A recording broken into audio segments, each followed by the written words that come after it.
What's up, you guys? How you guys doing on this day? I hope this video find you guys well. I appreciate you guys so much. I read your comments. You gave me ideas on what to review out there, so I appreciate each and every one of y'all. I was able to go in there and answer some of you guys and respond to you guys, because I do appreciate it when you guys leave comments. And I used to be real good at answering comments, but I get busy and then I have like medical shit going on that, you know, when you get older. Anyway, I ain't gonna get into all that. I just appreciate it all. But I decided to do Prison Brides because I've heard about Prison Brides, but I always forgot about Prison Brides. And when someone brought that up, I was like, oh, let me check this out. You know, I kind of like to do things, review shows that I can relate to. Now, I have to say, I was pleasantly surprised. I like this show. It reminds me of Love After Lockup when it first aired. You know, what I'm seeing on this show is real authentic shit, real reality. This is really what's going on in these people's lives. They ain't out here trying to give us no razzle dazzle. It's not all freaky and weird. Like, it's just shit that people really go through when they get out of prison. And speaking of, we gonna start with ERIN and Michael. Now, ERIN is from Australia and Michael is from Ohio. I think Michael did 8 years. Correct me if I'm wrong. It could be longer, it could be less. But he seemed a little unhinged to me. Like, he just seemed a little bit tick tick boom, like he don't know how to communicate, because he just blows off the handle real quick. But she's also, Australian women kind of a little bit fire. My cousin used to go with one, and she don't respond to him very well. Like, she's not a good communicator either. But it seems like as I continue, because I watched like maybe 6 episodes, so it seems like as it continue on, she's starting to like figure out she need to just fall back a little bit and handle him with a little gentleness, because she see he a little tick. Now, she done packed up her whole life, and then we find out later that she got a whole ass child that she left to come be with this damn prisoner. Girl, I'm not happy about that, and you crying about that. I hope this shit works out towards the end. So anyway, she at the hotel, they sitting there talking on the phone. He tells her that they told him, Michael, that he would have to go to a halfway house, and instead of her feeling bad for him because you think he want to go to a motherfucking halfway house, that wouldn't be his first choice.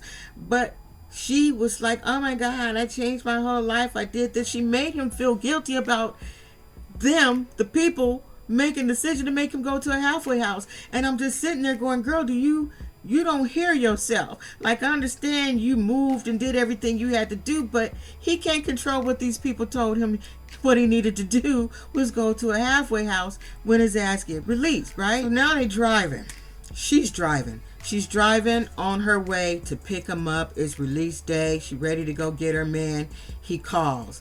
There's somewhat of a bit of an issue going on with the pickup or release. I can't remember exactly what it was, but there was an issue going on. And this is when she decided to calm the hell down and just listen to him and not stress him out. And she was responding to him, although he was turning up. That's why I'm like, okay, this dude is just like turning up, and I just don't like the way he, like I said, he been in prison a while. I don't know what he was doing in prison, but he just seemed a little fucking stressed out, and like shit happened in prison, like he had to watch his back all the time. Like I said, he just seemed a little off on the damn phone. So we find out during the pickup that his mom passed while he was locked up, and he is really struggling with that and feeling really guilty about that because of his actions. He took away time from being with his mom and from his mom being with him, so he's really struggling with that. That was really emotional shit. I started crying. I said, damn. And she sitting there touching his arm. She didn't know if she should hug his ass or not, so she kept gently touching his arm. She's like, I don't know, because he just seemed a little so she was just like gently like, baby, it's gonna be okay, mom, it's gonna be okay. But that was some sad shit. It was sad. So now I guess she got this little apartment for the both of them, and it's in the morning time. She's going over his sleeping habits, because she said she touched him and he just, she felt like her ass was gonna get choked out. So I was like, this is why I always say, because I have, those of you, if you're new to my channel, I had a son did 14 years in prison. He's been out for like 3 years now. He did 14 years in prison. And I always recommend people who do a lot of time, even a short time, go to a halfway house, because it's going to take an adjustment out here in this world if you've been gone a while. So, sleeping with this man in the bed, he ain't had nobody touch him in a while. So to him, he still is new. He probably still thinking his ass in prison and like, what the fuck, because this is new for him. So he really needs to get out and adjust to the world, and I don't think he needs to adjust to her just yet. I don't think that's a good idea. Side story, my son told me when he first got out, his first night, he had to go to a halfway house. He went to a halfway house for 6 months. That's what he wanted to do, so he could use the system to get out of the system, like I always say. So he went to a halfway house, and he would call me every day. He says, Mom, he says, it was just weird getting up the next day. He says, I really didn't sleep because, different environment. He said, but when I got up, I didn't realize I can get up, go out my room, and go take a walk, because the halfway house, it had beautiful grounds. It was up in I think Vista, so it was a really beautiful place. Bridgewater, it was nice, and the staff was fucking awesome. The staff was really cool. So he said, I just stood in my doorway. He said, because that's, I was used to being in prison. And they call it, if you've been to jail, I've been to jail before, you know how they do. You got to stand in your door and count and shit, and they count you and shit. And you got to tell them your number and shit. So he's like, yeah, he says, I was just tripping on that. And he also said that when he went to have the dinner that night, he was thanking somebody for his tray, and they was like, brother, they had to rewire my baby. He's like, these aren't trays, baby, these are plates now.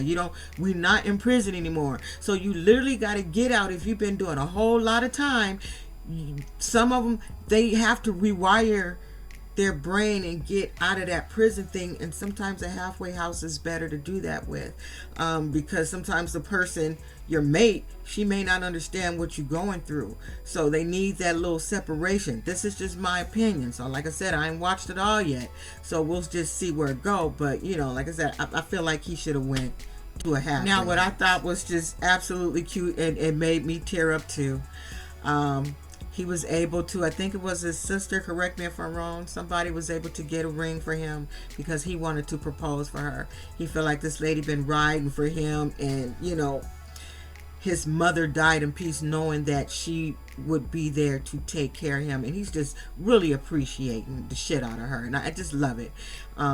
So he gives her this box, she's opening something, and it's not even clicking in her mind yet. She's opening it, she's got a box, turns around, he's on his knee, and she opens it, and that shit like that make me cry, and I'm real sensitive now anyway. So I said, oh my God, that was just cute.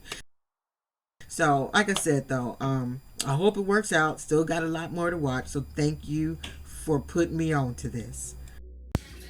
Now I watched that little scene, him going skating, but he said in his confessional that his mother worked 2 jobs. He grew up poor. She was trying to take care of 4 kids, and he said because of that, he just was an angry little boy, and that's why he ended up going to prison and just doing angry shit. Like I said, I think he needs to go to anger management. I know I'm gonna say this girl's name wrong. SVEA, and Joseph. Okay, I'm probably saying this girl's name wrong. SVEA and Joseph. Now, SVEA's little man, he been in there 11 years, okay? 11 years. Mama's not too happy about her be dating a damn prisoner, but Mama says she can't do shit about her because she is a grown-ass woman. This little girl is gonna go over there and visit his ass. She is flying from Germany to Michigan to meet this man for the first time. So she ends up meeting him for the first time on her first visit, and she came back out just as happy and gushing. And if I'm skipping over some shit, y'all, it's because I fucking forgot. So anyway, she meets him for the first time, and she comes out because the camera can't go into the damn prison, and and she's just as in love as she was talking to him on the phone. And this is the person she wants to be with, and this is going to be her mate for life, and this is who she's going to be with, right? So she ends up packing all her shit, and she goes to Michigan. Now homeboy Joseph, he gonna stay with his cousin in the basement, because I'm trying to figure out, like, he would have had to go stay with his cousin in the basement anyway, because anybody getting out of prison, they got to go stay with somebody. But again, 11 years, your ass should have went to a halfway house, because right now I'm trying to figure out, what did he do for the whole 11 years that he did in prison, where he didn't come out with a certificate, a job skill, like something. Like, what did you do with the whole fucking 11 years that you was in there? Like, seriously. Granted, I know sometimes you can be on lockdown a lot and it's hard to program, but I'm sorry, you could come out with something in those 11 years, okay? Now, she's a bold ass motherfucker. She bold. She done went to this man's house. She ain't never met this man before. She don't know this man. She don't know his cousin. She gets in this house, and there's no way. In my heart, I know if you guys watch this, I said, oh my God, is she walking down a basement? This man is behind her, and she is trusting that this man is not going to do nothing to her. Now, I'm glad nothing happened, but oh my God, people are too trusting. I'm like, girl, anything could have happened to your ass. You don't know these people, because I'm just sorry. I'm like, I'll wait till he get here before I go down to that damn basement. I'm going to go to my hotel room. There's no fucking way I would have went down there until I had my man with me. There's no fucking way. Sorry, I had it backwards. He walked in front of her. Still, I'm not going in that basement. Sir, I don't know you. So we finally get to meet Joseph. Nice looking young man. He's not too happy that he's got this beautiful girl that's rocking with him, and he's got nothing. He don't have a job. He's got nothing. So he's not feeling real comfortable about all that shit. He's just glad he got somebody riding for his ass. Now, y'all, I wish I could have got the scene with him driving in the car, because he just looked so lost, and just like everything had changed so much. It was just like a culture shock. And I loved the call with Grandma. Grandma told him he need to take a deep breath, because everything is shitty around here for everybody. She letting him know you coming out to a shitty ass world. So, baby, hold on tight. Now, the scene to me when he got to the hotel was a little deep, because when he walked in there, he just looked out the window, and it just struck him that he didn't have shit, and that he's going to have to start all over again. He was trying to wash prison off of himself in that bathtub. He says, I got to transform my whole self. I can't think like I thought in prison. I hope somebody can help this boy, because to me, he just seemed lost. He don't like the fact that she got to stay in the basement with him. He's not cool with any of that. In fact, he wanted to go back home so she ain't got to sleep in that damn basement. He ain't happy with that. And she don't want to sleep in that damn basement. She said, I need some damn sunlight. I am not a vampire. I want to be in this damn basement. Now, she did what any girl would do. She said, if I got to sleep here for 7 days, she said 7 days I got to sleep in this bitch. She went and got a rug, and she bought a bed and had that motherfucker delivered to the house. She says, I don't give a shit. I'm here for 7 days. He was surprised, because he thought he was just going to sleep on the couch. She's like, oh shit, you done ordered a whole bed? She's like, 7 days here? Yeah. She's sweeping and cleaning and shit. She's like, oh hell yeah. I'm sleep on a damn bed, new sheets and all. He said, did you do this for me? She says, I did it for you, but I did it for myself too, baby.